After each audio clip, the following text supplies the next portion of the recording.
이제 조금 더 쉬도록 하고, 그리고 또 이제 뭐 이 정도 계획을 갖다가 또 오늘 못하면 안 되기 때문에, 물론 이건 열려있긴 하지만 수능 완성에 지금 7강에 두 문항이 오답이 아직 남아있어요. 그리고 그 문항도 좀 좋아서 아무리 EBS 교재를 내가 무시하더라도 빈칸 지문은 괜찮은 걸 뽑았더라고. 그래서 그거 좀 해주고 싶으니까 거기까지 해갖고 이번 두 타임에 약간 오버하더라도 좀 시간을 맞추려고 하니까 좀 서둘러서 해야 되겠어요. 저 이쪽 페이지에 또 각각 한 번씩이긴 하지만 오답이 다 있기 때문에 얘들아 내가 해석은 아니어도 이 첫 번째 16번 틀리신 분이 누구예요? 각각 다 한 명이니까 할인이에요. 봐봐. 이거 좀 어려워요. 이 문장이니까. 이게 왜 어렵냐면 단어들이 어려운 거 아니라 프레스코라든가 템포라든가 뭐 이런 단어들은 우리에게는 중요한 단어가 아니기 때문에 이걸 어떻게 이해할 것이냐. 얘네가 compare라는 단어를 모르진 않잖아요. 비교하다. 근데 compare A with B, compare A to B 이런 거거든. 나는 비교하고 싶다는 거야. 뭘? The shift예요. 변화죠. 근데 변화가 어디에서 어디로 해요? From A to B죠. 아날로그에서 디지털 영화 제작으로의 변화를 비교하고 싶다는 거예요. 근데 무엇과? The shift가 또 나왔죠? 변화인데요. 어디부터? 프레스코와 템퍼러로부터 오일 페인팅으로의 변화예요. 근데 어디? 초기 르네상스 시대. 결국 무엇과 무엇을? 그러니까 shift가 두 번 나왔잖아요. A라는 시프트와 B라는 시프트를 비교해보고 싶다는 거야. 그러면 A 시프트는 어디에서 어디로 바뀐 거예요? 아날로그에서 디지털로 바뀐 거예요. 근데 어디? 영화를 만들 때. 그러면 B 변화는 프레스코와 템퍼러에서 갑자기 반짝했는데 뭐였지? 투 오일 페인팅으로 바뀐 거죠. 얘는 언제? 르네상스 시대. 그러면 내가 이제 마지막으로 이어준 건 뭐냐? compare A to B가 쓰인 거죠. compare A to B죠. 이 to가 얘의 compare 걸리는 거야. 그러니까 이런 게 지금 만만치 않다라는 거야. compare A to B, compare A with B가 되게 별것처럼 별거 아니게 느껴지잖아. 하지만 이런 문제에서 그게 굉장히 중요한 문제죠. 이 변화와 비교하고 싶다라는 거야. 그쵸? 자, 그러면 봐봐. 나 찾아봤어요. 프레스코랑 템퍼러가 뭐인지 찾아봤어요. 하지만 우리는 그걸 몰라야 될 거 아니야. 결국 영화를 제작할 때 아날로그 방식으로 제작을 하는지 디지털 방식으로 제작하는지, 그리고 그림을 그릴 때 프레스코와 템퍼러 방식으로 그림을 그리는지 오일 페인팅으로 그리는지가 바뀌었다는 거예요. 알겠어요? 당연히 아날로그와 디지털 중에 뭐가 먼저였겠어요? 어떤 방식이 먼저요? 아날로그가 먼저겠죠? 그러면 우리는 이걸 모른단 말이지. 프레스코와 템포라와 오일 중에서 뭐가 더 먼저인 거야? 오일이 먼저라는 거야? 얘는 이렇게 바뀌는데 얘는 이렇게 바뀌어야 돼? 역시 from A to B죠. 얘도 이렇게 바뀌었다는 거지. 이 두 가지를 비교해보자는 거야. 그렇죠?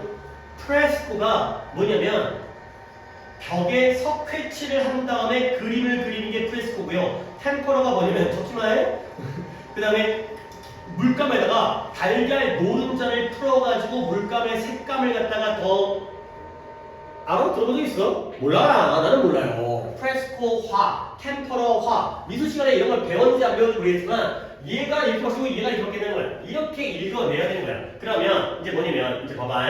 이제 A, B였지만 바꾸겠어요. 뭐냐면 아날로그를 A라고 하고 그 다음에 디지털을 B라고 할게요. 우리는 A에서 B로의 변화잖아요. 한 명이 틀렸지만 프레스코가 템퍼러가 A고요. 그 다음에 오일 페인팅이 B예요. 자, 이래놓고 글을 읽는 거예요. 아니 그러니까 선생님 이래놓고 글을 어떻게 읽어요? 처음에부터 대조관계가 명확하게 보이잖아. 아날로그와 디지털이 대조인 거는 우리가 알고 있으니까 프레스코와 그 다음에 템퍼러와 오일 페인팅이 대조인 것도 이렇게 알아야 되는 거야. 자, 이제 글을 시작해볼게요. 프레스코 A를 그리는 화가는 어땠어요? 시간이 제한적이었어요. 이래야 글을 빨리 푸는 거야.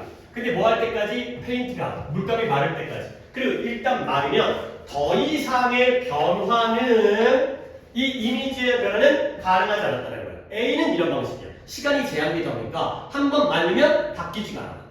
오케이? 그 다음에 이와 비슷하게 전통적인 영화 제작자는 아날로그겠어요? 디지털이겠어요? 아날로그겠죠. 얘는 어때요? 제한적인 수단. 이미지를 수정하는 제한적인 수단인 거예요. 수정이 없어. 일단 뭐하면 그 이미지들이 필름에 기록되어지면 그 다음부터는 못 건드리는 거야. 옛날 영화는 촬영하면 끝 이거죠. 근데 디지털은 우리가 편집이라든가 뽀샵이라든가 이런 것들이 가능하잖아. 오케이? 그 다음에 중세의 템퍼라 A예요 B예요?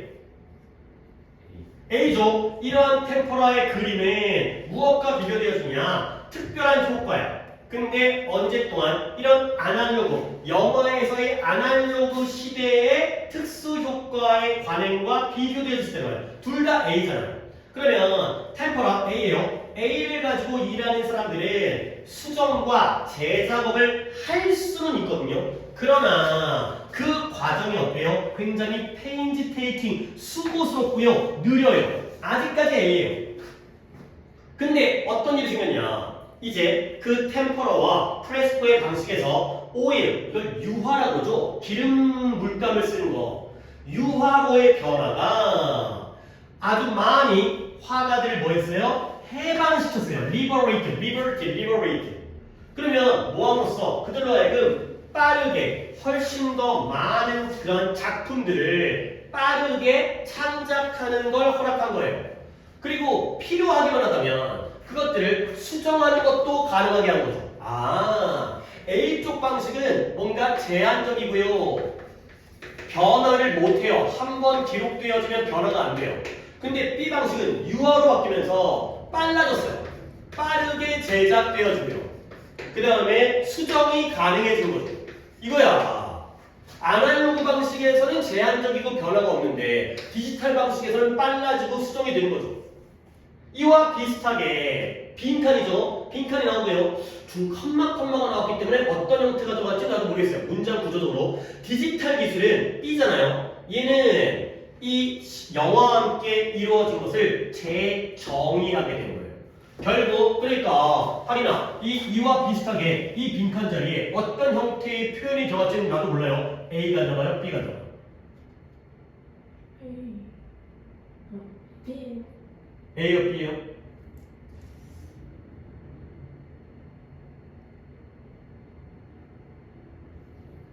하나를 정해 주시기를 바라겠어요. 아날로그가 A고 디지털이 B죠. 템퍼러 프레스코가 A고 오일 방식으로 유화가 B예요. 예전에는 이랬는데 제한적이고 변화가 없었는데 오일로 바뀌면서 물론 여기까지가 A 부분이죠. 수고스럽고 느렸어요. 근데 오일로 바뀌면서 빠르게 만들고 수정이 가능해졌죠. 이와 마찬가지로 빈칸이 나오고 디지털 기술이 바로 영화에서 영화에서 이루어진 것을 재정의했다. A예요? B예요? B예요. 뭐라 그랬어요? 내가 못 들었어요. B. B가 들어가겠죠. 오케이. 내가 못 들었어요. B가 들어가겠죠. 여전히 B가 들어간다는 거야.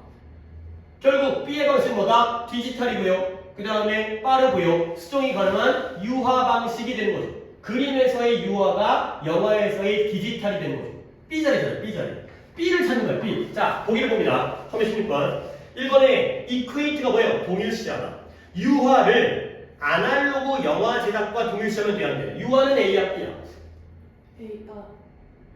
유화는 B죠. 그런데 아날로그 방식은 A이기 때문에 두 개를 동일시하면 안 돼요. equate. 그 다음에 B 2번 영화 제작자로 하여금 영화 이미지를 갖다가 뭐처럼 유화처럼 오일 페인팅처럼 다루는 걸 허락했죠. 오케이? 오일 페인팅이 뭐예요? B죠. 오케이? 그 다음에 3번 다 볼까요? 3번에 변화를 가지고 어떤 변화냐면 오일 페인팅에서 프레스코로 바뀌었어요? 아니죠. 프레스코에서 오일 페인팅으로 바뀌었잖아요. 그 다음에 4번에 통합했는데 프레스코를 영화 제작 방식에다가 통합했어요. 프레스코는 A라고요. B가 나와야 된다고요. 그 다음에 5번에 템퍼라도 A라고요. 템퍼러의 도입과 함께 템퍼러 방식이 아니라 프레스코와 템퍼러는 A에 들어간 거고요. 오일 페인팅이 B이기 때문에. 그러니까 첫 번째 문장이 굉장히 중요했어요. 구조 파악을 하는 게. 영화에서는 아날로그에서 디지털로 변화하는 건데 그걸 옛날에 르네상스 시대에 프레스코 방식과 템퍼러 방식을 오일 페인팅으로 변화한 것과 비유해서 설명을 한 거야. 그림이 이렇게 바뀐 것처럼 영화도 이렇게 바뀌었다. 결국 여기에는 B가 들어가니까 오일 페인팅이 들어가야죠. 프레스코와 템퍼러가 아니라. 지금 이 대조관계는 이렇게 보셔야 되는 거예요. 여기 대조관계 푸는 거예요. 또. 자, 그 다음 시간이 필요하니까. 그 다음에 317번, 17번은 누구죠? 오케이, 소인이 볼게요. 자, the saying 속담인가 봐요. saying이 속담이라는 뜻이 있다는 거 알아야 돼요. proverb 속담, saying 속담인데 속담의 내용이겠죠.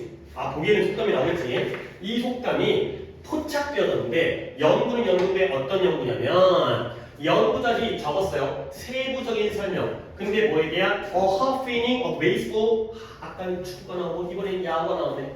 야구가 몇 회까지예요? 야구 몇 회까지예요? 이닝이잖아요. 이닝. 9회까지 있어요. 오케이? 근데 야구는 1회 초, 1회 말. 그렇죠? 탑과 바텀이 있어요. 1회 초에 어웨이 팀이 공격을 하고 어제 나는 야구를 좀 좋아해요. 나는 야구를 좋아해서 어제도 야구 봤는데 걔 빡쳤죠. 평신같이 나는 LG 팬이거든요. LG 트윈스. 네. 어제 SSG랑 하다가 진짜 개빡 진짜. 오늘은 이기지 않을까 싶긴 한데 하여튼 거기 또 이제 거기 빠지면 안 되니까 하프이닝이라는 건 1회에 초말이 있거든요. 1회 초 1회 말. 그 중에 절반이야. 1회 초든 1회 말이 돼. 한 편이 공격하고 한 편은 수비하고 3아웃 되면 바뀌는 거잖아요. 그러니까 이제 야구를 모르는데 어떻게 해요? 일단 야구니까 먼저 우리가 거기에 대한 세부적인 설명인 거야. 그 다음에 그걸 야구의 페너틱, 야구광들과 그 다음에 덜 열정적인 팬들한테 읽어보라고 그 설명을 준 거야. 야구를 영상으로 보여준 게 아니라 야구의 1루주자 오지환이 안타를 치고 나간 다음에 도루 하다가 죽었어요. 이런 것들을 설명을 적어가지고 읽어보라고. 근데 벌써 대조관계가 나왔어요. 어떻게 대조관계냐? 누구에게? 첫 번째 그룹은 뭐예요? 야구 페너틱, 야구광이에요. 얘네가 A고요. 그 다음에 B는 누구예요? 덜 열정적인 팬들이죠. 이 양쪽에게 준 거야. 한 무리 대조관계죠. 그러니까 우리가 독해에 대한 배경식에 대한 것도 이런 거거든. 그게 결과가 나와버렸어요.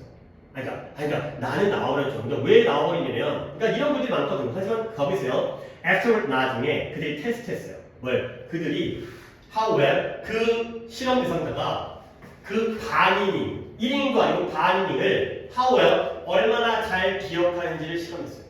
오케이? 성인아. A랑 B 중에 누가 더 이 설명을 읽은 다음에 기억을 잘했겠냐? A냐 B? A가 더 잘 기억하지 않았을까? 그렇지? 가볼게요. 아직 모르니까 야구광들은 그들의 기억을 구성했어요. 근데 무엇과 관련하여 무엇 주변에서 중요한 게임과 관련된 사건에 관련해서 뭐처럼 주자가 러너가 이건 주자입니다. 1루주자 주자가 그러니까 진루를 한 거예요. 그 다음에 점수가 득점되어진 거예요. 그게 중요한 거거든요. 1루에서 2루하고 2루 3루하고 득점하고. 그래서 그 다음에 우리는 이 인상을 얻을 수 있어요. 뭐로부터? 이러한 내적인 스코어 카드를 읽어내는 듯한 그러한 인상을 받는 거예요. 얘네가 그 기록지를 이 어디 있어요? 이 디테일스 디스크립션 이 묘사를 읽으면서 내적인 기록지를 보는 거예요. 근데 덜 열정적인 팬들은 뭘 기억했다? 덜 중요한 사실, 게임에 대한. 그리고 뭘 설명하냐면 피상적인 세부사, 날씨 같은 거. 오늘 날씨가 더웠어요. 아니 야구를 보는데 못 보면 날씨를 얘기하는 거야. 그러니까 나도 야구장에 가끔 애들 데리고 가긴 하는데 거기 야구장 보면 1루, 3루, 내야석에 사람들이 많이 모여요. 근데 거기들 뭐예요? 응원하잖아요. 그 치어리더 언니들이랑 응원단장 아저씨 모여가지고 물도 뿌리고 나 개짜증나 진짜. 아니 물을 왜 뿌리고 하자 해서 그래서 좋다고 이제 물 뿌리고 아니 야구를 보고 선생님 야구를 봐야 될 거 아니야. 졸라 시끄러워. 그래서 사람 많을 때는 난 외야 가서 봐요. 외야 가서 야구에 집중하려고. 그러니까 날씨 같은 거 얘기하는 거야. 우리 팀 치어리더가 더 이뻐. 이지라라고 하지 어쨌든 간에. 근데 그게 이유가 뭐 있어? 그러니까 우리의 상식이라니까. 그들은 세부적인 내적 표현, 게임에 대한 내적 표현이 부족했기 때문에 그들은 그 정보, 그들이 받아들이고 있는 정보를 처리할 수가 없었다는 거예요. 그래서 그들은 뭘 몰랐어요? 뭐가 중요한지를 몰라요. 뭐가 사소한지를 몰라요. 물론 내가 야구를 좋아한다고 해서 내가 야구를 잘하는 거 아니기 때문에 나의 보는 방식이니까 그들은 뭐가 중요한지를 알지를 못했다는 거예요. 결국 여기까지 왔죠? 결론 나오겠죠? 자, 여기서 한번 찾아봅시다. without 없어요. 개념적, 인식적, 컨셉추얼. 개념적 뼈대. 근데 그 뼈대가 뭐예요? 그들이 배우고 있는 걸 임베드해 넣을 수 있는 그 뼈대가 없이는 아이고 잠깐만요. 아니요 잠깐 이게 이 링크는 뭐지? 빈. 아, 여기 틀리네. 아니, 여기 가려져가지고. 이런 프레임워크가 그들이 배우고 있는 것을 인베드 끼워 넣을 수 있는 그런 개념적 뼈대 틀이 없이는 그들은 뭐였다? 극도로 깜빡깜빡 잘 까먹었다. 그래가지고 결국 A와 B의 차이는 뭐예요? A는 야구를 좋아하는 사람, B는 야구를 싫어, 그러니까 덜 열정적인 사람이기 때문에 그들이 보는 게 다르다는 거야. 얘네는 중요한 걸 받아들이고 얘네들은 중요하지 않은 날씨 같은 것들에 대한 것만 기억을 하고 설명할 수 있었다는 거죠. 오케이? 결국 이거는 프레임워크. 먼저 틀이 있어야 돼. 야구 시합은 이런 거라는 프레임워크가 있어야지만이 그 정보를 잘 받아들일 수 있다라는 게 되는 거죠. 물론 저 프레임워크를 속담에서 어떻게 표현했을지는 모르겠지만 대조관계는 야구광과 아닌 광이 아닌 사람들의 대조관계예요. 아까도 대조관계였고요. 방금 전에 했었던 그 유화와 프레스코와 템퍼로도 대조관계였고요. 디지털과 아날로그. 여기도 대조관계니까 이런 실험에서는 항상 대조관계야. 그러니까 결국 뭐야? 아이씨, 이게 튀어나오는 말들이 아는 만큼 보인다라는 거야. 니네가 야구를 알면 그만큼 독해가 잘 되고 야구를 전혀 모르고 이닝이라는 말 자체를 모른다면 독해에 어려움이 있다는 게 바로 이 글의 내용이죠. 아는 만큼 보인다니까. 다 쳐다보세요. 속담화가 돼 있으니까. 속담보다는 격언 쪽에 가깝게 돼요. 진짜 속담은 아니네요.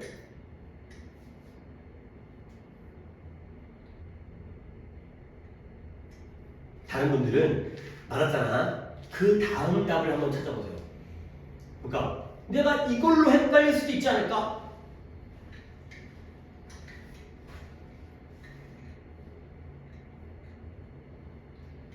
(317번) 정답 찾으시고 다른 분들은 이 답 말고 나머지 중에서 조금 가능성이 있어 보이는 그런 것들도 한번 생각해 보는 게 1번이죠. 지식을 얻기 위해선 지식이 필요하다. 방금 얘기했던 내가 말로 해버렸지만 아는 만큼 보인다는 거야. 내가 뭔가 야구를 알아야지 그 정보를 더 잘 받아들일 수 있다는 거죠. 오케이? 여러분들 또 다른 보기 중에서 뭐가 조금 땡겨요. 잘못하면 홀딱 빠질 수 있는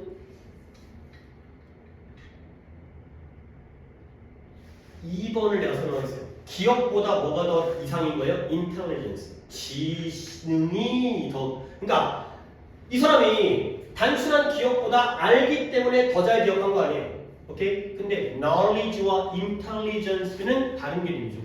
knowledge는 지식이고요. intelligence는 지능이죠. 오케이? A가 똑똑한 게 아니죠. A는 아는 거죠. 그렇죠? knowledge, intelligence가 knowledge이기 때문에 답을 갖다가 1번으로 간다는 거. 물론 이제 2번을 안 헷갈렸다면 내가 괜히 건드리는 게 말이 안 되긴 하지만 그럴 때가 있어요. 명확한 개념 설정을 해야. 그 다음에 318번 또 넘어갑니다. 어휘는 할게.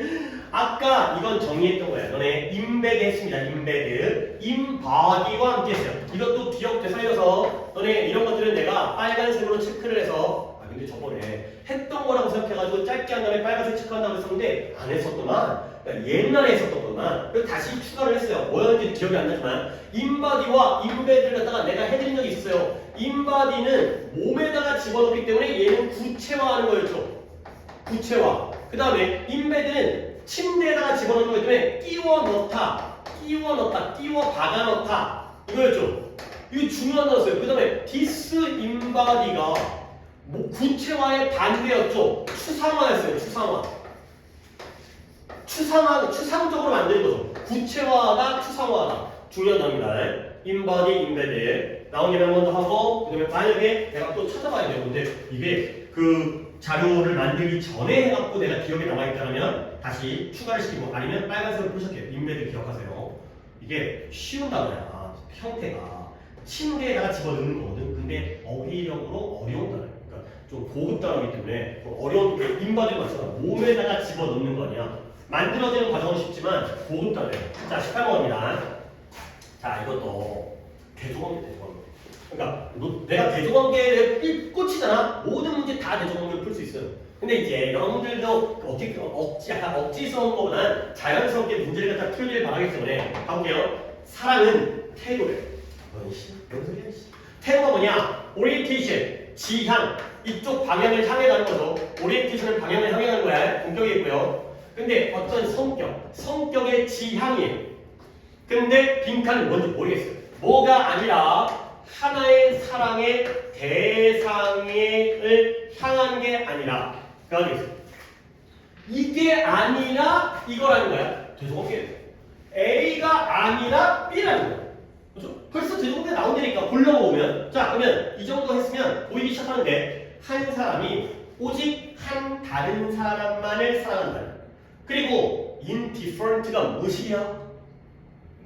무관심한 거죠. 나머지 동료들에게 무관심하다면 그의 사랑은 진정한 사랑이 아니야. 사랑은 사랑이 아니야.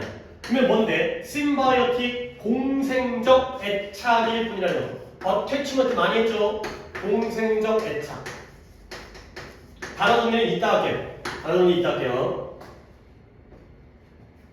결국 그 다음에 확장된 이고티즘, 이고가 뭐예요? 자아다, 자아주의, 자아중심주의가 되겠어요. 자아중심주의가 확장된 거예요. 자, 그러나 쭉 간단하게 대조관계가 어떻게 느껴지는지 한번 보겠어요. 대부분에서는 믿어요. 사람이 대상에 의해서 구성되어진다고 믿어요. 근데 뭐가 아니라 faculty가 아니라 faculty, 이것도 이따 정리할까? 기능이 아니라 대상에 의해서 사람이 구성되어진다고 믿어요. 그들은 뭘 믿냐? All that is necessary to find. 우리가 찾아야 할 필요가 있는 전부는 뭐다? 올바른 대상이다. 그러면 또 뭘 믿어요? that 모든 것들이 그 자체로 그 다음에 나타날 것이다. 스스로 나타날 것이다. 모든 것이. 대상만 찾으면 모든 것들이 그 스스로 나중에 나타날 것이다. 나올 것이다. 그러면 그 태도는 무엇과 비교될 수 있냐면 남자의 그것과 비교되어져. 태도겠죠. 이 태도가 남자의 태도. 어떤 태도냐면 그림 그리기를 원해요. 이 사람도 그림 그리네. 그러나 그림 그리는 걸 배우는 대신에 뭐 한다? 주장해요. 뭘 주장하냐면 그가 단지 올바른 물건을 기다려야 한다고 주장하는 거예요. 또 뭘 주장하냐면 그가 아름답게 그릴 것이라고 주장하죠. 근데 뭐하면 그가 그것을 찾기만 하면 아름답게 그릴 수 있을 거라고 주장하는 사람의 태도와 비교되어진다는 거예요. 자, 여기까지. 혹시 310 지금 해석했을 것 같아요. 18번 도예요. 오케이. 자, 할인아 좀 얘기해볼게요. 사랑은 태도예요. 근데 그게 성격의 지향이고요. 뭐예요? 하나의 대상을 향한 게 아니라 빈칸이라는 거죠. object가 A예요. 그러면 뒷자리, 앞자리에는 B가 돼요. A가 아니라 B여야 되는 거예요. 우리가 오직 한 사람만을 사랑하고 다른 동료들에 대해서는 fellowman, 동료들 나머지를 무관심하다면 그 사랑은 사랑이 아니라 공생적 애착이고요. 확장된 자기중심, 자아중심주의라는 거죠. 오케이? 그러나 대부분의 사람들은 사랑은 대상으로 이루어져 있다, 구성되어져 있다고 믿는 거예요. 뭐가 아니라 faculty가 아니라. 그러면 이거니까 object가 A니까 faculty는 B가 되겠죠. 그들은 필요한 건 뭐다? 올바른 대상을 찾으면 된다고 하는 거죠. object. 그러면 이 태도는 무엇과 비교되느냐? 이 사람은 뭐예요? 그림을 그리고 싶은데 이 사람은 그림 그리는 걸 배우는 것 대신에 단지 그가 올바른 대상을 기다려야 된다라고 주장하는 사람이죠. 결국 올바른 대상, 그림, 사랑의 대상이 A면 그림의 대상도 뭐예요? A가 된 거죠. 그러면 A만 찾으면 그가 뭐 할 수 있다? 아름답게 그릴 수 있다. 가 되는 거죠. 오케이? 그러니까 니네가 공부를 해야 되는데 나한테 딱 맞는 책만 기다리고 있는 거야. 나는 이런 책으로 공부하고 싶은데 맨날 서점 가서 책만 찾아. 그렇죠? 근데 공부는 책이 아니죠. 니네가 공부하는 게 중요한 거야. 그러면 봐봐. Instead of learning the art, 미술을 배우는 것 대신에 대상만 기다리고 있죠. 결국 learning the art가 뭐가 되겠어요? A와 B. 이게 B가 되는 거야. 결국 사랑은 대상이 아니라 그 사랑이라는 걸 배우는 기능이라는 거죠. 이 자리에 B, 기능, 배움, 그러니까 영어 쓰고 그러나 faculty와 learning이 들어가야 돼. 사랑의 대상을 향한 것이 아니라 그 사랑이라는 기능과 사랑하는 법을 배우는 것의 특징이 바로 사랑이다. 이게 바로 태도라는 거야. 그 다음 좀 더 볼게. 봐봐요. 내가 만약 한 사람을 진정 사랑한다면 좀 천천히 갑니다. 이게 나는 모든 사람을 사랑하게 되고요. 세상을 사랑하게 되고요. 나는 인생을 사랑하게 되고요. 오케이? 왜 그럴까요? 이 사람만 사랑하는 게 아니라 다른 사람도 사랑하고요. 세상을 사랑하고요. 우리의 인생을 사랑하게 되는 거예요. 왜 그래요? 사랑의 대상에만 집착하는 게 아니라 사랑하는 방법을 배웠기 때문에 이 사람을 사랑하면 아 사랑이라는 게 이런 거구나. 그러면 다른 것도 사랑할 수가 있게 되는 거죠. 그리고 내가 만약에 누군가에게 내가 너를 사랑한다라고 말할 수 있다면 그러면 나는 또한 뭘 말할 수 있어야 돼요? 나는 너 안에 있는 모든 사람을 사랑해. 나는 너를 통해서 세상을 사랑해. 나는 너 안에 있는 내 자신을 사랑해가 되는 거죠. 결국 한 사람을 사랑한다는 거의 본질은 그 사람을 사랑하는 게 아니라 그 사람을 통해서 전체를 사랑하는. 왜? 사랑하는 법을 배웠으니까. 오케이? 세상도 아름다워 보이고 아빠 엄마도 좋아 보이고 이런 거니까. 즉 사랑은 대상이 아니라 사랑하는 법을 배우는 것이다. 그 기능이다. 가 되는 거죠. 사랑을 통해서 그 어브젝트가 A가 아니라는 거죠. 그 니만이 아니라 다른 사람들까지 사랑할 수 있게 되는. 이 사랑을 여기까지 옮길 수 있게 되는. 이런 거예요. 이것도 대조관계로 이것도 대조관계로. 자, 그러면 보기를 한번.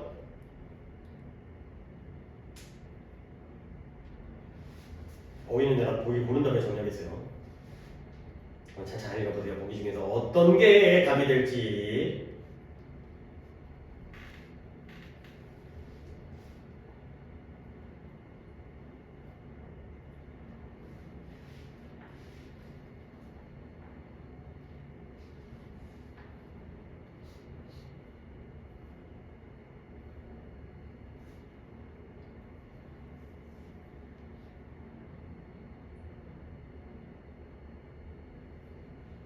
5번.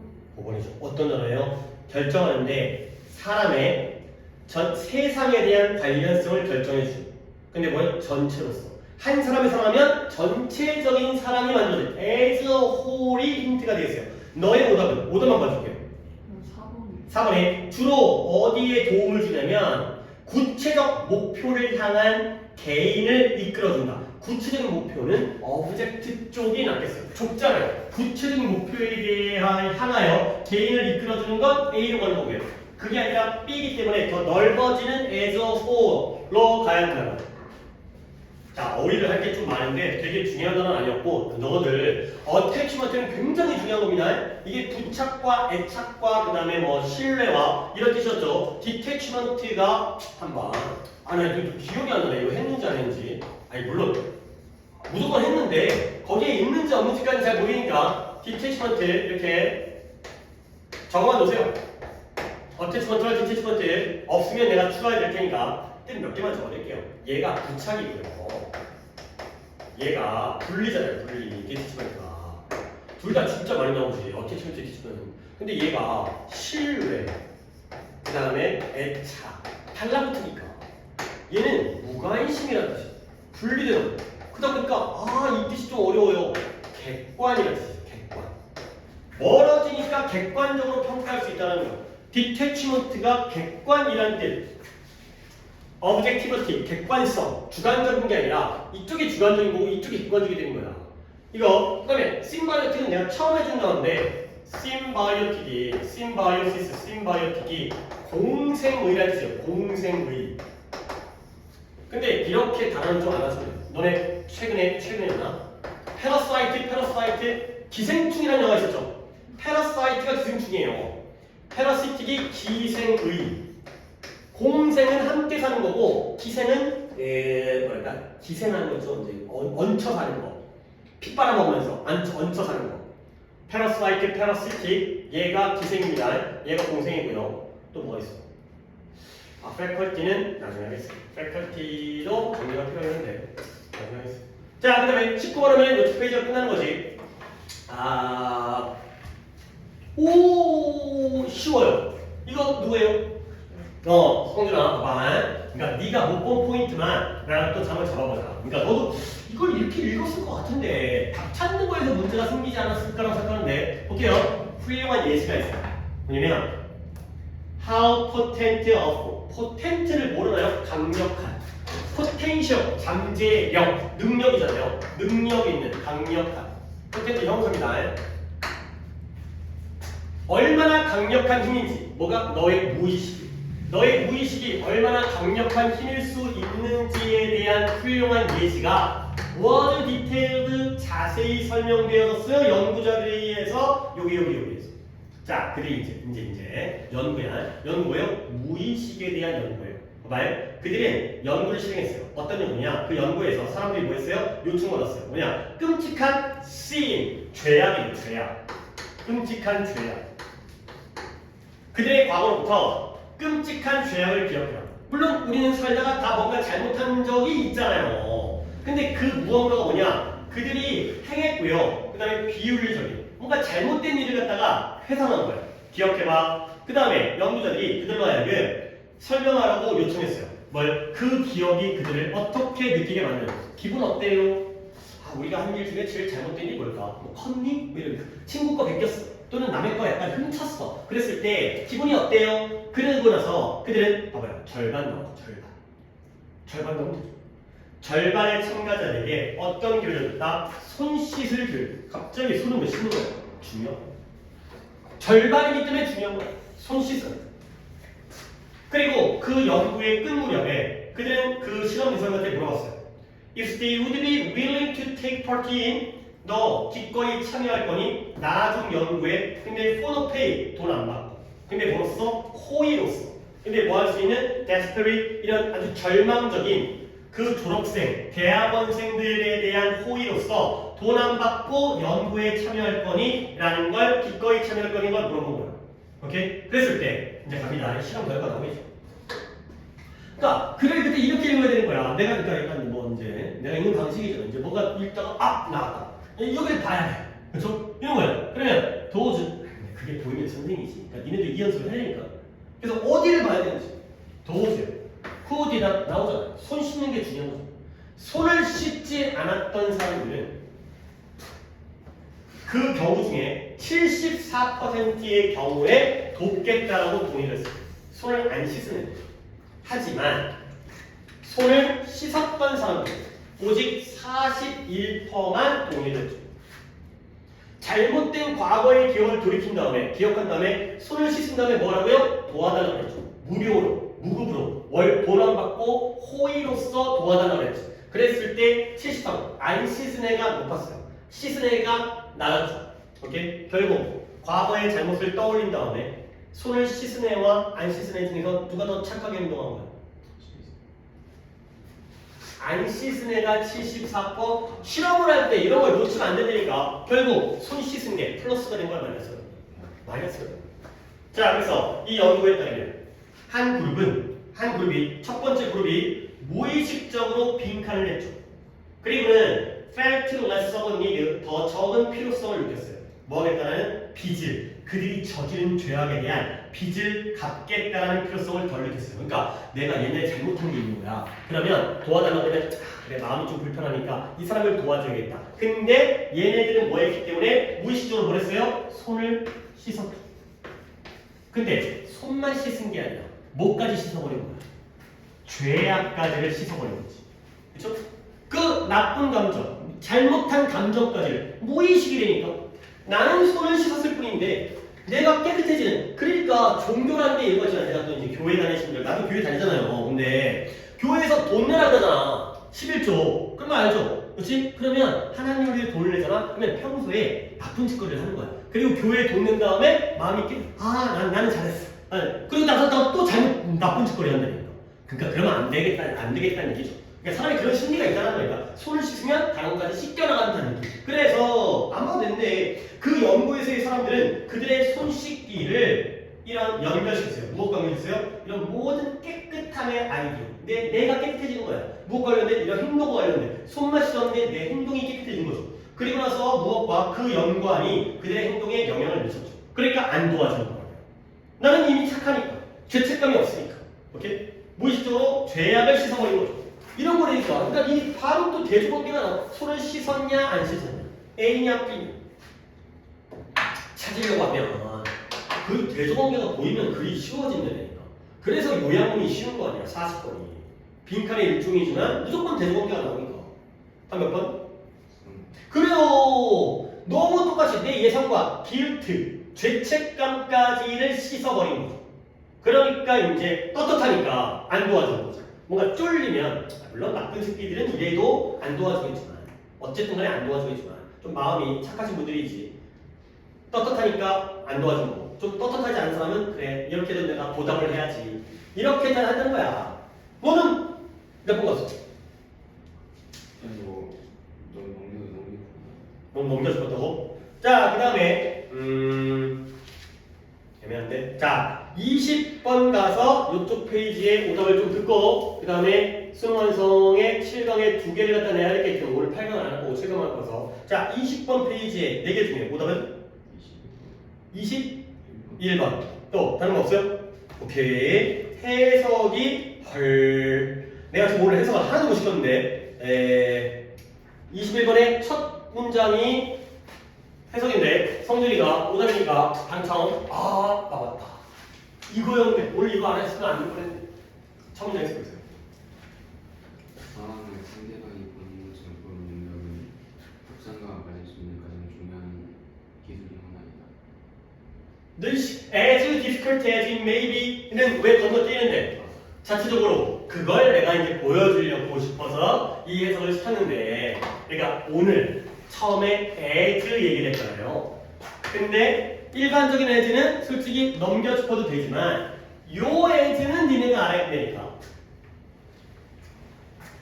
이것도 어휘 정리할 때 내가 추가할게요. 이거는 진짜 저번에 뭐 속담도 집어넣었잖아요. Don't put the cart before the horse 이런 속담도 집어넣었잖아요. 그 이제 말 앞에 수레를 주면 주객 전도하지 말아라. 이런 건 좀 약간 논리적으로 중요한 속담이기 때문에 뭐가 먼저냐 뭐가 나중이냐 이런 건데 이것도 거기다 정리해 드릴게요. 어법이긴 하지만 얘들아 양구도치는 진짜 챙기셔야 돼요.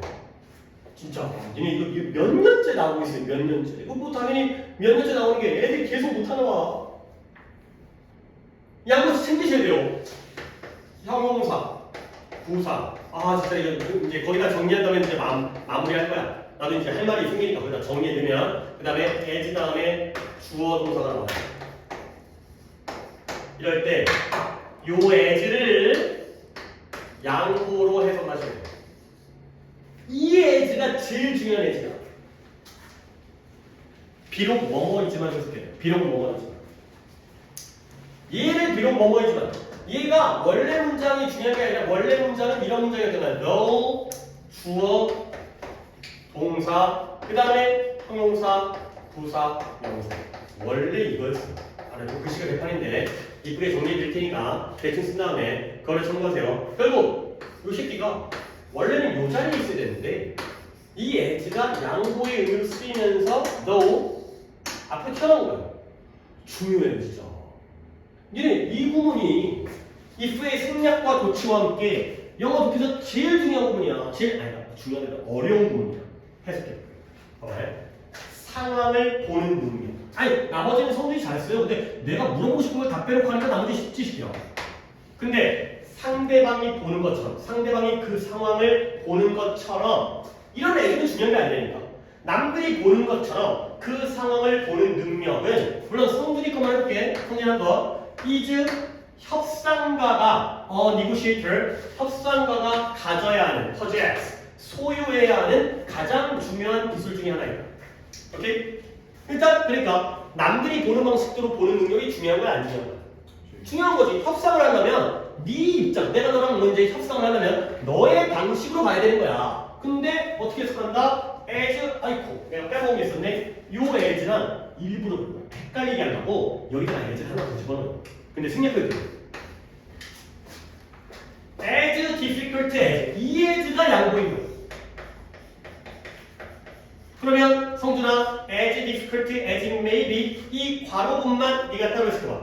비록 어렵긴 하지만 비록 어렵긴 하지만 어렵지만 중요하다. 어렵지만 중요하다. 이거 알아야 된다. 어렵지만 중요하다. 자, 독해는 끝났어요. 어렵지만 중요하다. 뭘? 남이 보는 방식. 자, 가볼게. 충분하지가 않아요. 뭐냐면 know that 아는 것만으로 충분하잖아요. 그들이 상황을 다르게 보게 되는 거. 성준이가 나와 다르게 보고 있다는 이게 안 충분해? 이거면 되는 거 아니야? 네가 그들에게 내가 성준이한테 영향을 미치기를 원하면 너는 또 뭐 해야 돼요? 이해를 해야 돼. empathetically 공감적으로 그들의 관점의 힘을 공감적으로 이해해야 돼. 그리고 또 뭐 해야 돼? 느껴야 돼. 감정적인 힘. 근데 뭐야? 네가 그걸 믿는 감정적인 힘도 내가 느껴야 돼. 결국 뭐 하는 거예요? It is not enough. 충분하지도 않아요. 뭐냐면 현미경 아래에 있는 딱정벌레처럼 그들을 연구하는 것만으로는 충분하잖아요. 그러면 뭐 할 필요가 있어요? 이걸 할 필요가 있죠. 뭐예요? 이해하고 그냥 단지 아는 것만 서로 다르게 보고 있다는 걸 아는 것만으로는 충분하지 않고요. 뭐 해야 된다? empathetically. 이해는 이해인데 한국말을 쓰게요. 아까 이 단어 정리했으니까 empathetic, empathy, empathize 공감적으로 이해하는 게 필요하죠. 현미경 안에 있는 딱정벌레처럼 연구하는 거는 불충분하고요. 그들 갖다가 공감적으로 이해되는 거예요.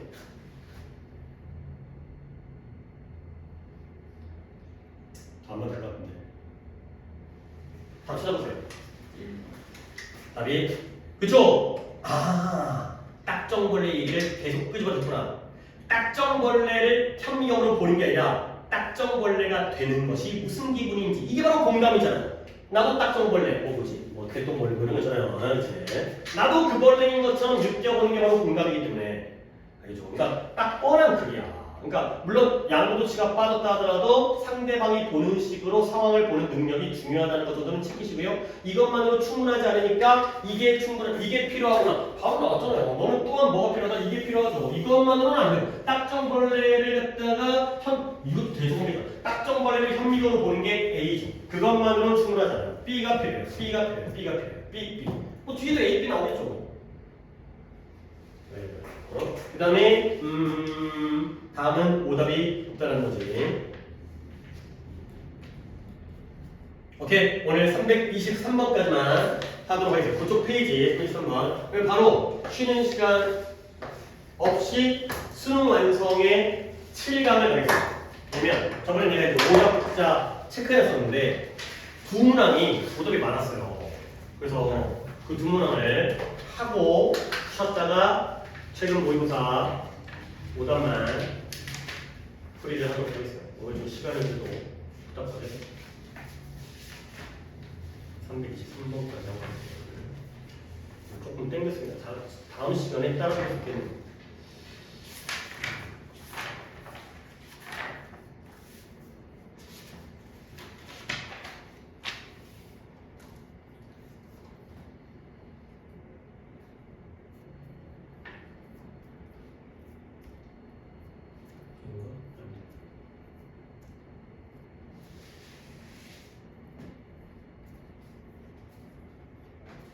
칠강에 3,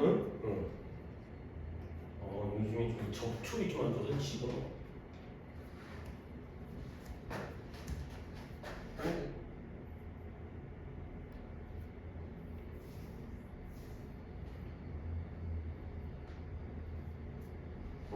당황하면 안 돼. 이게 당황하면 괜히 또 되더라고.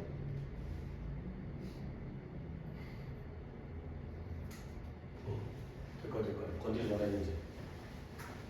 이게 몇 페이지다? 7강의 3번이 7강의 3번을 두 분이 틀으셨고요. 이 두 분이 누구였더라? 물론 중소일 수도 있어요. 오케이, 두 분이 계시네요. 오케이. 그 다음에 7강의 5번을 세 분이 틀었으니까 둘 다 나는 많이 틀린 거기 때문에 해보겠습니다. 근데 수준이 괜찮아요. 딱 괜찮은 수준의 빈칸이어가지고 그냥 이제 시간이. 그리고 8강이 숙제였지만 오늘 8강까지는 안 건드릴게요. 왜냐면 또 하루 또 이따가 여기서도 빈칸 많이 할 거라. 왜냐면 여기도 빈칸 문제들이 많아요. 원래 빈칸 문제는 다 좋기 때문에 할 거니까 이제 8강은 다음 시간에 넘기고. 자, 두 번 틀린 거 한번 볼게. 얘들아, 휴머니티라는 단어는 먼저 알아야 돼. 이것도 수능 완성도 이것도 내가 이제 정리자료로 드릴 건데 먼저 험불에서 나온 거예요. 험불이 이 뜻 알아야 된다. 초라한의 뜻과 겸손한의 뜻이 있어요. 초라한 건 마이너스 개념이고요. 겸손한 건 플러스 개념이잖아. 실제로도 그래. 초라한 건 누추하고 하찮은 건데 겸손한 건 좋은 거니까. 이거의 명사형이 휴밀러티예요. 좀 모양이 달라지잖아. 이 M이 보통 무궁화되면서 생략되어지는 경우가 있어요. 얘가 겸손이에요. 겸손. 아이 너희들 뭐 이런 거 이제 알아둬라. 이것도 정리해 드릴 거야. 휴밀리에이션. 휴밀리에이션이 혼동어휘로 휴밀러티, 휴밀리에이션 한참 나왔다니까 한참. 휴밀리에이션 굴욕, 수치, 모욕, 부끄러운 거, 쪽팔린 거. 완전 반대죠. 겸손은 좋은 거야. 굴욕은 나쁜 거지. 그러니까 플러스 마이너스일 때가 특히 우리에겐 중요하잖아. 잘못 읽어버리면 안 되니까.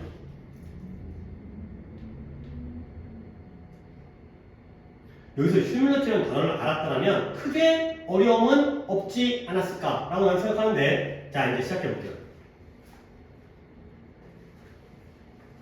갑니다. 문화적 겸손은 인정하는 거야. 뭐예요? 자신의 빈칸을. 야, 겸손이라는 건 내가 잘난 걸 인정하는 거야? 못난 걸 인정하는 거야?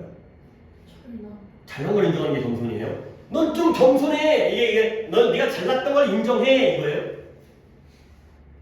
그런 게 겸손이었나? 내가 겸손을 잘못하고 있나? 겸손이라는 건 자기가 부족하다는 걸 인정하는 게 겸손한 거 아니에요? 내가 잘하는 걸 인정하는 거는 자신감이고 자만심이 아니에요. 겸손 뭐예요? 그냥 뭐 나대지 마라, 깝치지 마는 게 겸손이잖아요. 아니 그래요? 없다고 쳐봐요. 그럼 찾아야지 뭐. 뭘 인정하는 거냐? acknowledge 인정하는 거죠. 이 용어와 개념은 발전되었는데 의사 선생님에 의해서 발전되는 거야. 뭐하기 위해서? 건강의 디스패러티 앞에 나오는데 불균형이고요. 제도적 불평등, inequality, 불평등을 다루기 위해서 어디? 의료 분야에서. 원래는 의료 분야에서 문화적 겸손이라는 이 개념이 나왔는데 지금은 사용되어지는데 산업에 걸쳐서 여러 분야에서 사용되어진다. 별로 중요한 거 아닌가? 아니 안 중요해. 원래 뭐였는데 원래는 의료 분야였는데 지금은 여러 산업 분야. 그러면 문화적 능숙함, competency와 달리 이런 건 중요하죠. 문화적인 능숙함과 달리기 때문에 대조관계잖아요. 문화적 겸손함은 문화적 능숙함 또는 문화적 능력과 달리. 문화적 능력은 뭔데? Which is assume 가정하죠. 뭘 가정해요? 학습이 finite하다는 거야. finite 알아요? 오히려 니네가 이 단어를 알죠?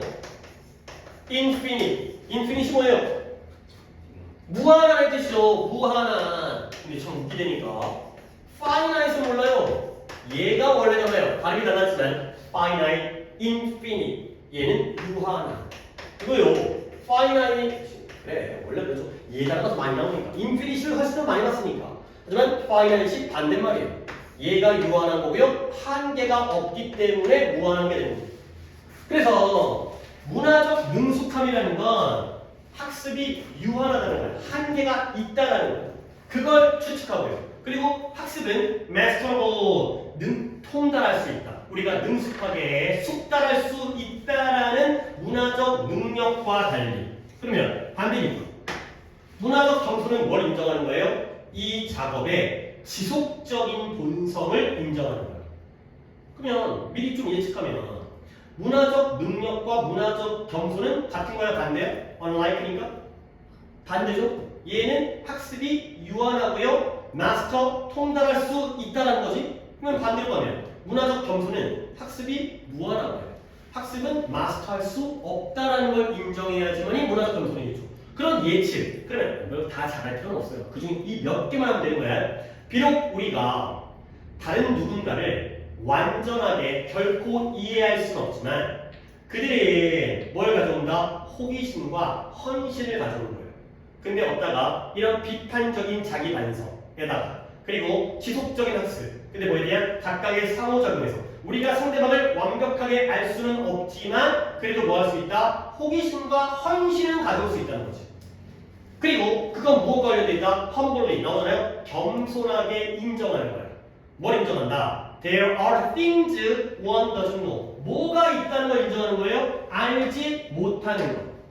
그리고 뭐 할 가능성? 그 문화에 대해서 결코 이해하지 못할 가능성이 있는 것이 있다는 걸 인정하는 거예요. 근데 어떤 문화냐? 그 그들 자신의 것이 아닌 문화에 대해서 그런 것들을 인정하는 걸 포함하고요. 그 다음에 나아가서 이 지식이 그들의 생각과 그들의 지식과 행동과 행위를 이끌도록 허락하는 게 바로 문화적인 이러한 겸손한 인정이 되는 거죠. 다시 한번 뭘 인정한다? 자기가 모르는 게 있다는 거. 우리 자신의 문화가 아니면 완전하게 결코 이해하지 못할 게 있을 거라는 걸 인정하는 게 바로 문화적 겸손이 되는 거죠. 그리고 나서 그러한 지식, 우리가 모르는 게 있구나. 이걸 가지고 행동과 생각과 행위를 이끌게 되는 거죠. 그러면 이러한 관행이 우리로 하여금 깨닫게 장려해요. 뭘 깨닫냐면 우리의 힘과 우리의 특권과 우리의 선입견이 기꺼이 뭐하도록 우리가 모든 답을 가지고 있지 않다는 걸 인정하도록 그렇게 이끌게 되는 거죠. 그리고 또 embrace, 받아들이는데 뭘 복잡성, 그리고 인간의 역학관계의 뉘앙스, 미세한 차이를 인정하고 받아들이도록 이끄는 게 바로 이러한 문화적 겸손이 되겠습니다. 결국 다시 한번 좀 돌아가는데 문화적 겸손이라는 건 아는 걸 인정하는 거야, 모르는 걸 인정하는 거야. 모르는 걸 인정한다는 거야. 그죠? 예를 들어서 우리가 다른 문화에 대해서 뭐가 있을까? 아니 미국 사람들이 식당에서 어떤 상점에서 팁을 주잖아요. 팁을. 근데 요즘에 팁 때문에 문제다. 진짜 왜 팁을 주는 거지? 내가 미국 여행 가가지고 팁 달라고 그러니까 계산이 복잡하고 잔돈도 없고 짜증나고 서비스도 안 좋아하는데 그러면 미친 새끼들, 병신 새끼들. 그게 아니라 그들의 것 중에서는 우리가 모르는 게 있구나. 그들의 문화를 우리가 알 수가 없구나. 이해할 수가 없는 부분이 있구나. 그걸 인정하는 게 바로 이 부분이에요. 다시 겸손하게 인정하는데 뭐가 있다? 우리가 알지 못하는 것. 그리고 우리 자신의 것이 아닌 문화에 대해서 결코 이해하지 못하게 될 게 있다는 걸 인정하는 게 바로 문화적 겸손이 되겠습니다. 결국 뭐다? 뭘 인정한다? Not know, not understand. 우리는 모른다는 거. 모른다라는 걸 인정하는 게 바로 문화적 겸손이 되는 거예요. Doesn't know. 이거예요. 이거 내가 만드는 것도 이거 쓴 거예요. 알지 못한다는 거.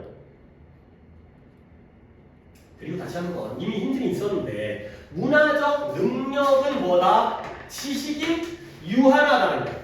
마스터할 수 있다는 거지. 그러면 문화적 겸손은 지식이 어때? 지식이 어때라고 해요? 학습이 무한해야죠. 알아도 모르는 게 있어야죠. 통달할 수가 없어야죠. 그러니까 모른다는 거예요. 이미 힌트는 있었다니까요. 여기서 언라이즈 때문에 얘네들은 알 수 있다. 유한하다고 얘기하는데 문화적 겸손은 그와 반대죠. 이러한 학습은 계속 지속적으로 알아가도 모르는 게 있는 이런 게 바로 문화적 겸손이 되겠습니다. 자, 답을 찾아볼까요? 4번에 무능력. 완전히 알지 못하는 능력. 완전히 알지를 못하는 능력. 이해된 거죠. 얘는 원래 to know full story.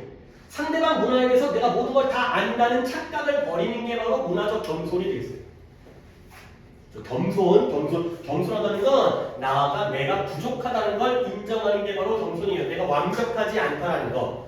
내가 모르는 게 있고, 내가 실수할 수 있고, 내가 틀릴 수 있고, 남이 오히려 맞을 수 있고, 상대방이 더 옳을 수 있다는 걸 인정하는 게 겸손이 되는 거예요.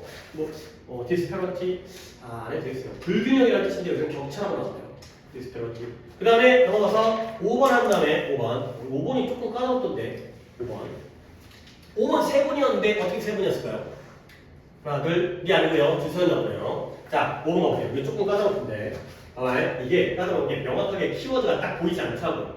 그래서 이것저것 조합해가지고 만들었는데 what 조금 어렵습니다. 이거 좀 천천히 해도 괜찮을 것 같아요. 오늘 이거 못하면 버릴 거라서 한 대까지만 what goes unnoticed 인식되어지지 않는 것, 알아차려지지 않는 것이 뭐냐면 is that, 즉 눈에 띄지 않는 거죠. 눈에 띄지 않는 것은 뭐냐? 철학이라는 게 참 어렵잖아요.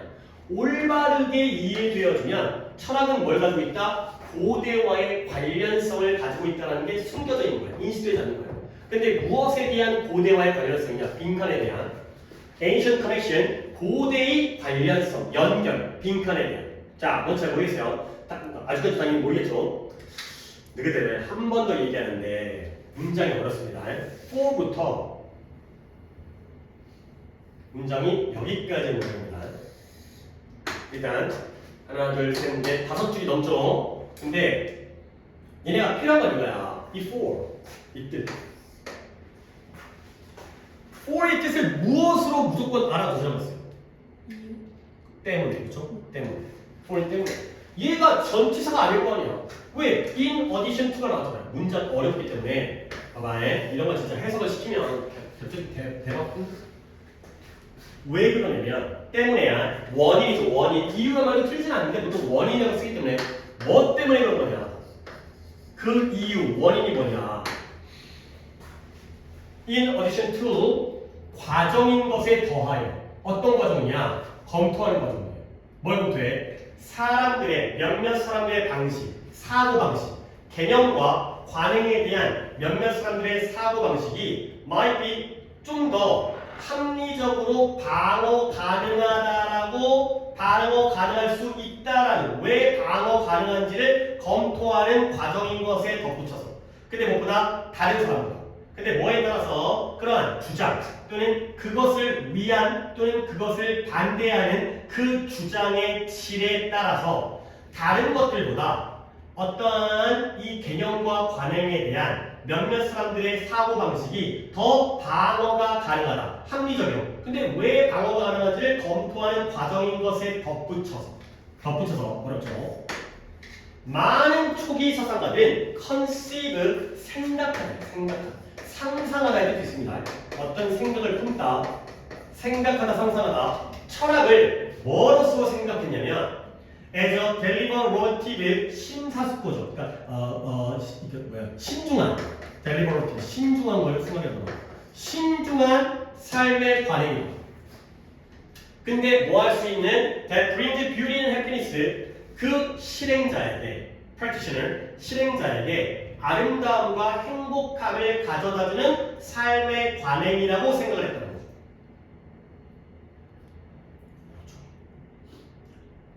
그렇기 때문에 그렇다는 거예요. 한 번 더 여기까지. 문장은 거의 절반 가까이를 집어먹기 때문에 한 번 더 보겠어요. 눈에 띄지 않는 것은 철학이 올바르게 이해되어지면 고대의 관련성을 가지고 있는데 빈칸과의 관련성을 가지고 있다는 거야. 근데 그게 왜 그러냐면 철학이라는 게 한 과정이에요. 근데 어떤 과정이다? 왜 어떤 사람의 사고방식이 합리적으로 방어가 더 잘 되어질 수 있는지를 검토해주는 사고방식이에요. 근데 뭐에 따라서 그 주장, 그것들에 대한 또는 그것들에 반대하는 그러한 주장의 품질에 따라서 근데 그거인 것에 덧붙여서 많은 초기의 사상가들은 철학을 뭐로써 생각했다? 신중한 삶의 관행, 방식. 근데 뭐예요? 아름다움과 행복을 가져다 오는 누구에게? 실행자에게. 이렇게 생각을 했다는 거죠. 오케이? A에 덧붙여서 B라고 생각할 거예요. 여기까지 올라가겠어요. 진정으로 몇몇 역사의 가장 유명한 철학자들 중에 소크라테스 이 중에 몇몇은 그들의 가르침과 믿음을 커뮤니케이트, 전달했어요. 근데 또 나오네. 이런 것들을 지켜야죠. 나 A 버티기 때문에 이론적 글을 통하여서가 아니라 뭘 통하여서 비판적으로 사색적인 그리고 의도적인 행위. 근데 뭐에 대한 그들의 admirable 공경할 만한 존경할 만한 삶에 대한 그러한 행위를 통해서 가르침과 믿음을 전달했어요. 결국 나를 먹기 위해서 A가 뭐예요? 글을 통해서가 아니라 행동을 통해서 가르침을 전달했대요. 소크라테스가. 그리고 또 뭘 통해서? 부연 설명이죠. 모델링, 모범이 되는 거죠. 근데 영감을 주는 삶의 방식 또는 삶과 죽음의 방식의 모델이 되는 거예요. 근데 뭘 추구하면서? 자기 지식을 추구하면서.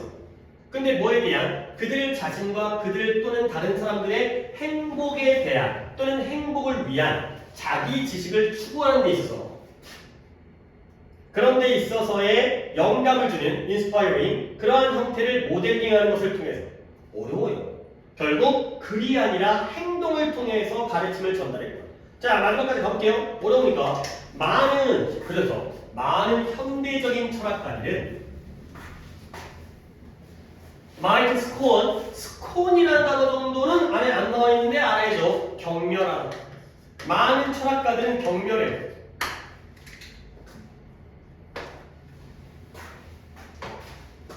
근데 어떤 개념을 경멸하냐? 철학의 개념을 경멸해요. 근데 뭐로서의 철학이에요? 일생의 contemplation, 심사숙고하는 거죠. 숙고.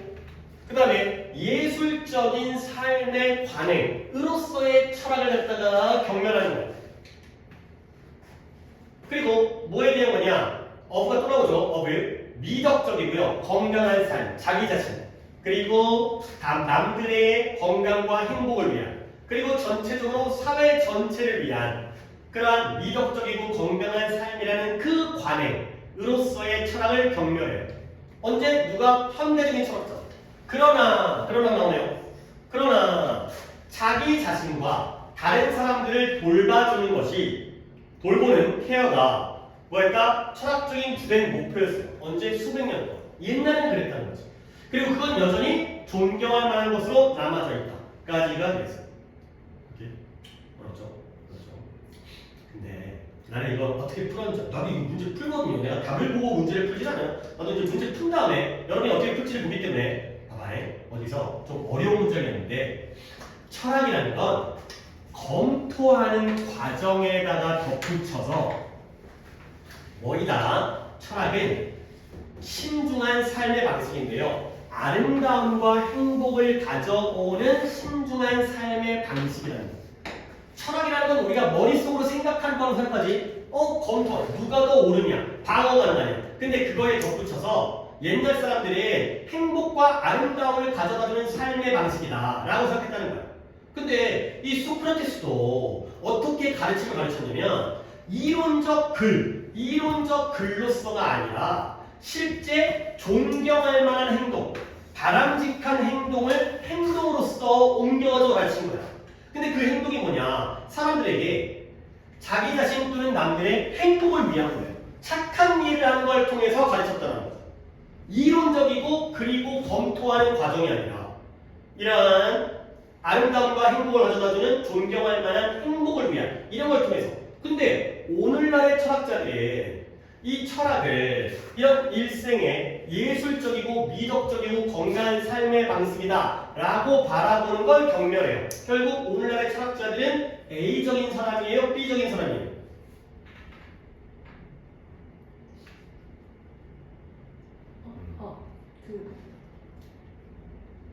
B.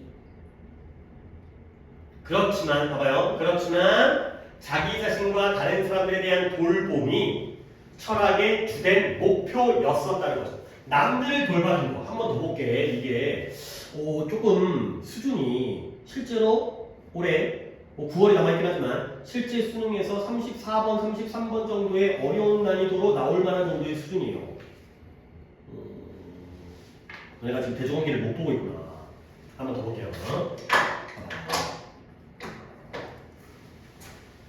이게 머릿속으로 이게 그림을 그리셔야 되는데 내가 A, B를 갖다가 잡잖아. 그러면 왜 A, B인지를 생각을 해야 돼. 그냥 여기 있으니까 A, 여기 있으니까 B. 아니 물론 실제로 not only A 버sus B라든가 not A but B라든가 이러니까 A, B지. 근데 A, B의 차이를 봐야 된다고.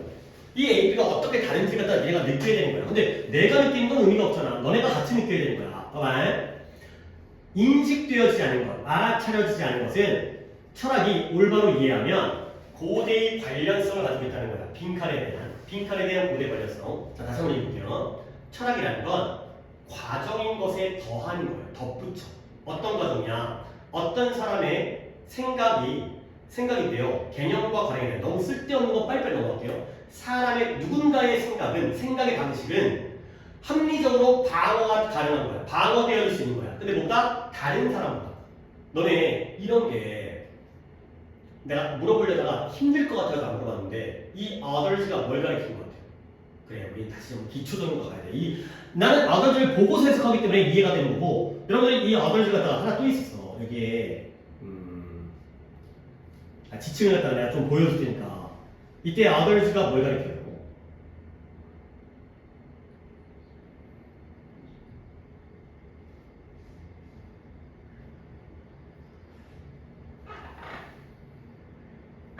된이잖아요. 이것보다 dispensable, more, 더 이성적으로 방어 가능해요. 조금만 더 지침을 신경 쓰셔야 돼. 지금 우리가 지침이 시간이 걸리기 때문에 조금 내가 건드리지 못하는 것도 있지만 한 번 더 할게요. 왜냐하면 철학이라는 게 과정인 거에 더하여 어떤 과정? 왜 몇몇 사람들의 사고 방식은 좀 더 이성적으로 방어 가능한지 뭐보다 다른 것들보다 뭐가? Some people's ways죠. 이게 뭐예요? 다른 사람들의 사고방식이에요. 이 사람의 사고방식보다 이 사람의 사고방식이 더 이성적으로 방어가 가능한지를 검토하는 과정이에요. 이 과정이 A예요. 근데 A인 것에 덧붙여서 많은 초기 사상가들은 철학자를 뭐로써 신중한 삶의 관행인 거예요. 근데 그 관행이 그 실행자들에게 아름다움과 행복을 가져다주는 관행이에요. 결국 여기에 있는 프로세스가 A였고 여기에 있는 라이프 프랙티스를 내가 B라고 했죠. 어떤 차이예요? 둘 중에 그러니까 받아들이시나요? 뭐가 이성적인 거예요? 하나가 이상적이고 하나는 감성적인 거예요. 뭐가 이성적인 거예요? A가 이성적인 거예요. 옳다 그르다를 판단하는 거예요. 근데 B는 뭐예요? 감성적이에요. 행복과 아름다움을 가져다주면 좋은 거예요. 철학이라는 건 옳고 그름의 문제인 거에 덧붙여서 우리에게 아름다움과 행복을 가져다주는 삶의 관행이라고 얘기하는 게 고대의 철학자인 거예요. 그러다 보니까 소크라테스가 뭐 했어요? 가르침을 전달할 때 이론적 글을 통해서 가르치지 않았어요. 오케이? 뭘 통해서? 그들의 존경할 만한 삶, 공경할, 대단하다, 훌륭하다 그러한 삶에 의도적이고 신중한 반영적인 그러한 행동을 통해서 가르친 거예요. 글로 가르친 게 아니라 모범을 보인 거예요. 이론적인 글이 아니라 이성적이고 감성적인 거예요. 알겠어요? 그리고 그게 바로 좀 더 가볼까? 이러한 그들 자신 남들의 행복을 위하여 자기 지식을 추구하면서 삶과 죽음에 영감을 주는 모델을 갖다가 영감을 주는 모델 형태를 모범을 보이는 걸 통해서 살 땐 이렇게 살아야 되고 소크라테스는 어떻게 되는지 알죠? 죽을 때도 모범을 보이면서 죽어야 되는 거지. 그런 것들이 바로 우리의 행복을 추구하는 거기 때문에. 그러면 많은 현대 철학자들은 이 개념을 경멸해요. 경멸. 무시하는 거예요. 하찮게 여기는 거예요. 근데 어떤 개념을, 철학을 뭐로써 일생 동안의 심사숙고이면서 관행이다. 예술적인 삶. 근데 뭐에 대한 예술적인 삶이냐면 어떻게 해요? 미덕적이고 건강한 삶인 거야. 내 자신을 위한. 그리고 건강과 행복이야. 남들을 위한. 그리고 전체적인 사회를 위한. 철학은 이런 것이라는 개념을 현대 철학자들은 경멸하고 있다는 거죠. 그래서 현대 철학자들은 A적인 사람이야, B적인 사람이야? A적인 사람이에요. 야, 철학이 뭔 놈의 행복이야. 철학은 머리지, 이성이지, 판단이지. 그러나 얘네들은 A적인 사람이에요. 그러나 내 자신과 남들에 대한 돌봄, 남들을 돌봐주는 거지. 이거는 A야, B야? 응? A야, B야? B요. 그러니까 A, B라도 좀 명확하게 내가 못 들어서 그래요. 그러니까 길게 얘기하면 A처럼 느껴지고 짧게 얘기하면 B처럼 느껴져. A 하면 이게 B처럼 느껴져. B 하면 A처럼 느껴져. 그래서 그런 거야. 결국 남들을 돌봐주는 것이 철학의 주된 목표였죠. 수백 년 동안. 그리고 그건 여전히 존경할 만한 목표이다. 가 되는 거죠. 결국 눈에 띄진 않아요. 철학이 올바로 이해되어지면 과거 고대와의 관련성이 있는데 이 자리에, 빈칸 자리에 A와의 관련성이요? B와의 관련성이요? B와의 관련성. 이거야. 어렵죠. 어려운 거 인정. 철학은 이성적이고 이론적인 글로서만 이루어진 게 아니라 옛날에는 뭔가 감정적이고 아름답고 봐봐. 내가 키워드를 그러니까 키워드가 명확하지 않아서 이게 어려운 거야. 아름다워, 행복해, 행복, 그 다음에 존경할 만해, 그 다음에 다른 사람에 대한 건강, 그죠? 다른 사람의 건강과 행복, 사회 전체를 위한 이런 것들이 철학이었다. 남들을 돌봐주는 거, 싹 다 B예요. B가 들어가야 돼요. B가 들어가요. B가. 이와의 관련성이 있다는 거. 철학을 제대로 이해하면 A적인 것뿐만 아니라 B적인 게 있다. 라는 그런 거죠. 오케이? 그러면 보기에도 약간의 어려움이 있어요. 1번 진정한 자기 인식. 2번 건강과 행복의 웰빙, 웰리스 행복입니다. 건강과 행복의 문제. 그 다음에 3번 옳고 그름, 선과 악에 대한 깨우침, enlightenment라는 게 계몽이에요. 계몽. 니네 계몽주의 문학 뭐 이런 거 있잖아요. 뭐 시문의 성록수 뭐 이런 거 배우지 않았어요? 시문의 성록수 뭐 이광수의 무정 뭐 이런 거 아니 읽어본 적 그러니까 제목 같은 거 상록수 그다음에 뭐 무정 그런 것도 있죠. 그 뭐 문물 하고 보면 일제 시대 때 깨어 있는 사람들 계몽주의 그런 거잖아요. 이게 enlightenment가 계몽이야.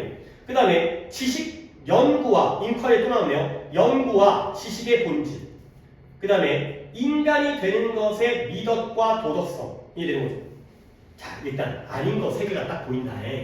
근데 답으로서 가능한 게 몇 번과 몇 번이에요? 2번, 5번. 그치. 근데 2번 건강과 행복에 관한 문제가 철학이고요. 근데 3, 5번에 뭐가? virtue, 미덕, moral, 도덕 좋거든. 빈휴먼이라는 거예요. 인간이 된다는 것의 미덕과 윤리성, 그러니까 도덕성이 아니에요. 인간은 인간이 어떠한 철학에 대한 내용이기 때문에 인간 철학도 인간에 대한 거 아니에요? 그런 말이 안 나왔잖아요. 인간이 되는 것에 대한 과정이 아니기 때문에 빈휴먼이 지워지기 때문에 오답이 좀 함정이 빠졌어요. virtue가 moral이 너무 좋네. 미덕, 그다음에 도덕, 빈휴먼을 갖다 걸러내셔야 되겠어요. 어렵죠. 오케이. 잘 썼다가 단어 시험 본 다음에 목표보다는 조금 더 밀리긴 했는데 몇 개라도 모의고사 정답을 정리하도록 하겠습니다.